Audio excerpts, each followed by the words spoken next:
What's up, Fantasy League enjoyers? Game 1 is done of the season. Now we move into the Blast Premier Fall groups.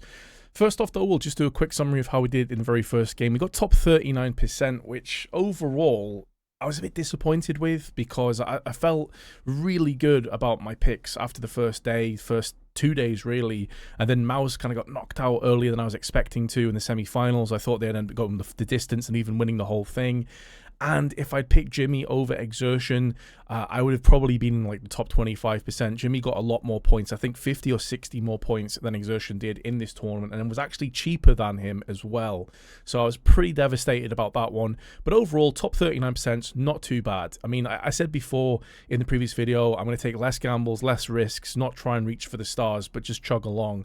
And so if you get in like the top 30, top 25% week after week, you'll end up in the top 5. You know, as long as you don't have many stinkers, you don't have many like top 80s, top 90s, which I had a few when I went for a very big aloft sort of gambles that just totally backfired. I'm going to try and be a lot more chill and a lot more consistent at this season and try and learn from those mistakes. So top 39 overall, not too bad. Puts me in joint 7th position with quite a few other people. Of course, you'd expect that early doors on in the season. That's going to change over the duration of the next 2 or 3 games. And some of the things that I said about in my previous video are also very much true, where I feel like the first 3 or 4 events of a new season, with the roster changes that have just taken place, with some role changes, like some people IGLing now that didn't before, playing in different positions they didn't before. Also keep in mind that Dust 2 is still relatively new in this kind of core of the active duty of maps, and so I think you're going to see a lot of ebbs and flows in terms of how some of these teams are coming in. But what we do know is the groups, and so we'll go through them real quick. In Group A is Spirit, OG, Complexity, and Heroic.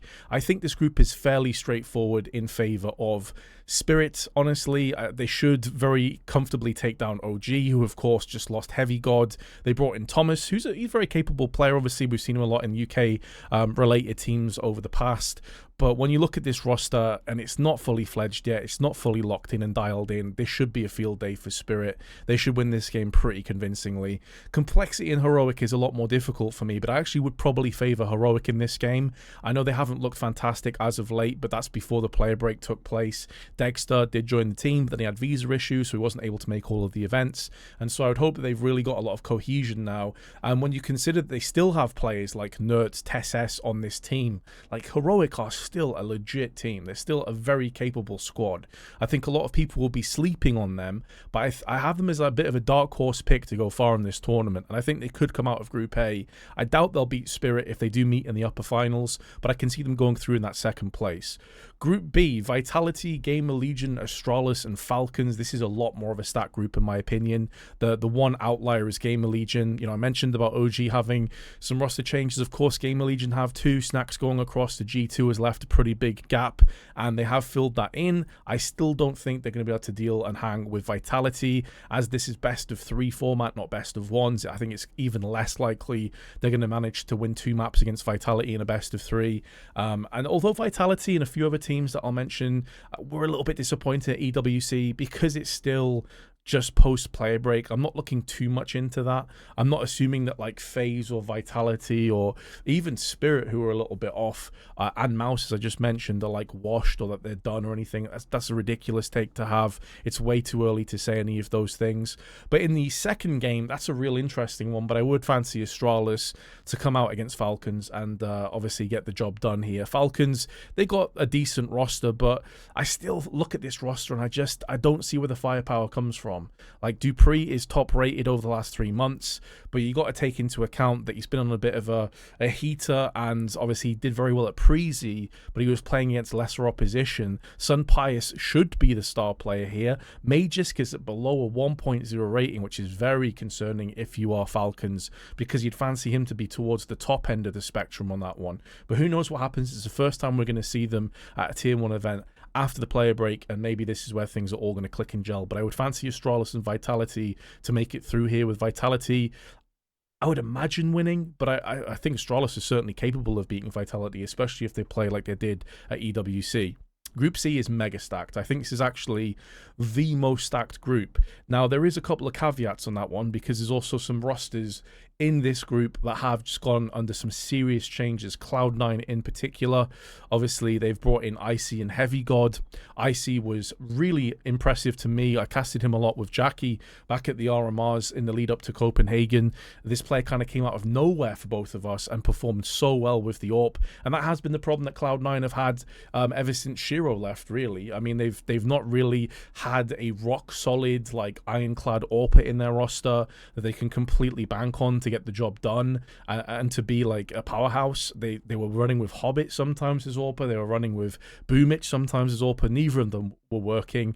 And so Icy is a legitimate ironclad AWPer and a very solid and very talented one at that. And then you have Heavy God, who is some serious artillery. Like, this guy's got some serious firepower to him. So I think they're two very interesting and exciting roster changes, but it may be too early to challenge a team like FaZe. Yes, they were poor at EWC. I think they'll be the first to admit that one. Karrigan has been struggling individually pretty significantly. You can see his rating down there at 0.85. Doesn't make for great reading, but they're still an incredibly powerful team, and you can't write these guys off. And then on the other side, you've got G2, who just had a really good EWC, making it through to the finals, only losing to Na'Vi. I had my doubts about G2. I said I wasn't sure if Snax and Mobs were proven at tier 1 in their respective roles. We know Snax can get it done in terms of fragging. Anyone that's been around the block a while will remember his days at Virtus Pro, where he was an absolute beast. But they are up against NiP, who I think are going to go under a lot of people's radars. Towards the latter ends of the last season, NiP were proving themselves to be a revitalized team.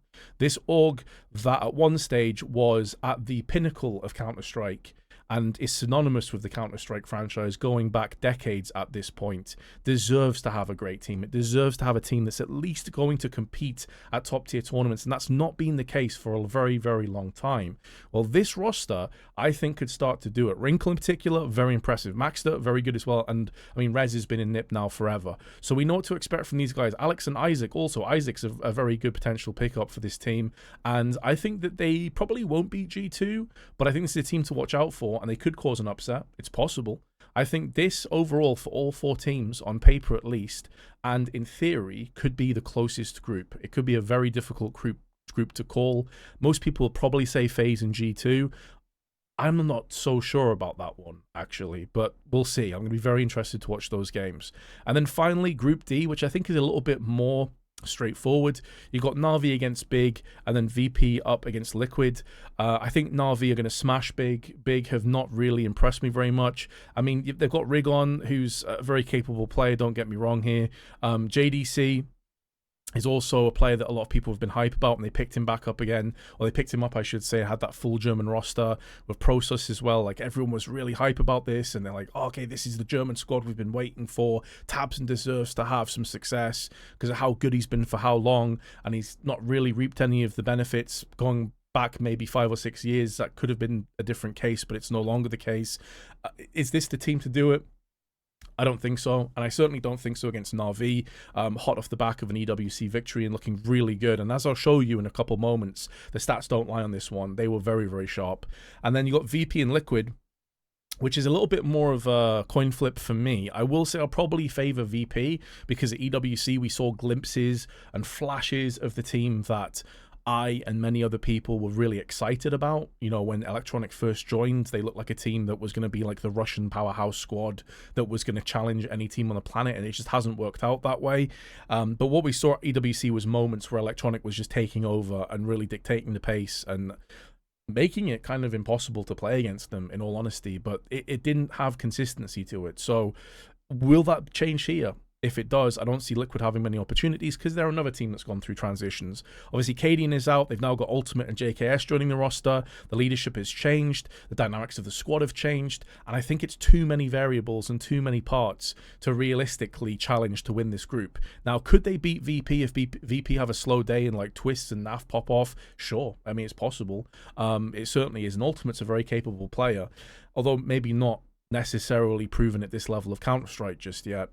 But I would imagine that Na'Vi get a fairly straightforward run here to the playoff stage. So I think D and A are the two groups for me that are a little bit more straightforward on paper, and then B and C a little bit more scary. Now, as I was mentioning before with some of the stats with Na'Vi, you can take a Somas off this because he only played one map, and although 1.98 rating is very impressive, it's not a big enough sample size, so we'll scrap him out. You mentioned before about Jimmy being the best player at the tournament that played, consistent maps. 9 maps played, 1.42 rating. You can't argue with those stats. That's very impressive by anyone's standards.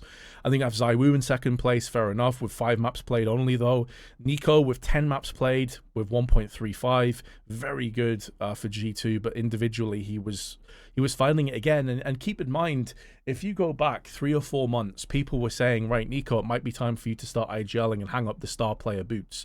He's proven he's still got it.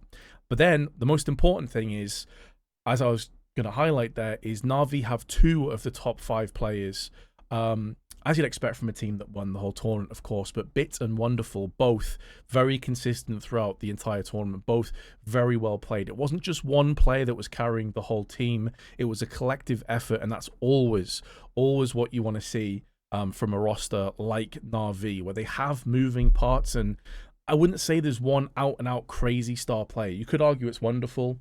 I think Bit is now coming back onto the radar after a while of not playing necessarily at that level. But Wonderful is the player you're looking at for this team to be like the star. But you actually saw like Bit there as well. JL was having performances, and more impressively than any of that, Ema was having some great games. And he was the guy that was coming under a lot of flack and a lot of scrutiny. If you remember, into the lead up to the major, a lot of people calling for him to get dropped. But it seems like he's having a little bit of a resurgence of form, and people have been very, I wouldn't say necessarily unfairly critical about Na'Vi since the major, but I feel like this idea of saying it was a fluke is a little bit BS.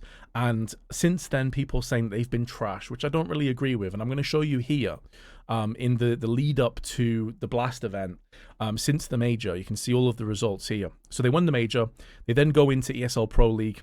Is historically as well, by the way, a lot of teams that win the major then have a rough couple of tournaments. This goes back. I mean, FaZe did the same thing after Antwerp. A lot of teams go through this weird sort of lull in performance afterwards. I'm not sure if it's they take their foot off the accelerator and like absorb everything and take it all in. Not sure what it is, but a lot of teams fall through this. They go through this little stagnant patch and then they maybe sort of reawaken. So they got beat by Complexity, who at this point were very good, and FaZe, who, I mean, they're up and down. They're inconsistent as hell. But around sort of, I would say, April time, they were looking very good. And then they had a dip before the player break. Here at IM Dallas, they lose to Spirit. Fair enough. And then lost to Heroic, who played very well. And in the Blast Premier Spring, so they typically have a good time at Blast, they lost in the grand finals in a best of 5 against Spirit. Can't really argue with that one. It's Spirit. And then they end up winning the EWC by beating G2, Mouse, and FaZe. That is super legit by anyone's metrics. That is incredibly strong. And you consider that 2 of the players in the top 5 that were above Bit and Wonderful were Nico and Jimmy, who were Jimmy in particular was way ahead. They still beat them. And if I'm not mistaken, in both series, they lost the first map and they came from behind to win it. And I think against, was it Mouse? They lost like 13-1 on Dust 2 or something like that. Showed great resilience and great tenacity to bounce back. So this team is really impressing me. And I just wanted to read some of those stats off to give you an idea of why I'm actually going to go with 2 of Na'Vi for this one. Now, I have very rarely backed Na'Vi in any of my previous Fantasy League teams because I always felt like they were a team that would get beaten by somebody that should beat them, which I know is like a weird thing to say, but like you get these teams. It's kind of like England at the Euros. I'm not going to go off on this tangent for too long with football, but it's like when England play against a team they should be beating, they struggle. They're barely holding on, but they're getting the W. Then they play against a team that they're going to likely lose to, like Spain, for example, and they get kind of smashed. And that's kind of how I felt about Na'Vi. Like, they're doing a decent job of fighting through wins against teams around the same level or slightly below them, but then they play against the Spirit and they just lose, and it's pretty straightforward and one-sided. What I saw at EWC, actually, though, was great resilience and tenacity to come back from those early losses that I mentioned, including a steamrolling, and still come out swinging and still get the job done. So I was very impressed, and that's why I'm going to go for 2 on Na'Vi, and I think they have an easier group than B or C, considering that G2 are probably running into FaZe, and then you have like Astralis potentially running into big teams. It's a little bit nerve-wracking. But the other team, the reason why I've picked some of these players are down to the prices. So I'll just open this up and show you. So Nerds is 207k. I think Heroic can get a W against Complexity in their first game. And if they do get a win against Complexity, yes, they're probably going to play against Spirit, which I'd expect them to lose. But I think Nerds will still post up big numbers and still come out in that second place. And so I can see him scoring quite a few points, and 207k for Nerds with the potential this guy has. I was too tempted. I wanted to take a small gamble. He's the only player I feel like I'm gambling on, though, because Alexi's cheap, and Bit 215, can't argue with that. Very good performance, as I've already highlighted. Hunter at 198k for this G2 roster right now, with how it's looking, I think is very good value for money. And then finally I went for Apex at 193k. Because I think Vitality will beat GL or Gamer Legion. I think they should progress through to the next stage. I was very close, though, to trying to free up a little bit of extra funds so I could get Bro in here as my fifth from Astralis, because I think that Bro is very good value for money at 195k. Just as a side point, if I look down here, I'll show you yourself. 195,000 for Bro, I think, is very good value for money, in all honesty. And I think Astralis could beat Falcons and may very well progress. I'd actually expect them to progress. So I was trying to think of ways that I could maybe get him in, but I'd have had to have dropped down significantly on one of these other players, and so I decided against it. But I'm pretty happy with this team. I've got to say, I'm going to lock that one in. I'm happy with the team. I think that the chances are that missing out on Spirit players could come back to haunt me, though, because I think that they will win their first game against OG like pretty convincingly. And then if they batter Heroic, or they batter, you know, Complexity, then they could have tons of points going into the next round, but they're also very expensive players. So I decided, you know, against going for that one in favor of this instead. I'm fully backing Na'Vi. Now, this could come back to haunt me for sure, because maybe this is one of their inconsistent patches, but at this point, I'm going off what I've just seen, and I think they should take down Big fairly convincingly. So I'll see you in the next video, guys. Fingers crossed it goes well for me. I would say off this team, I'll be happy.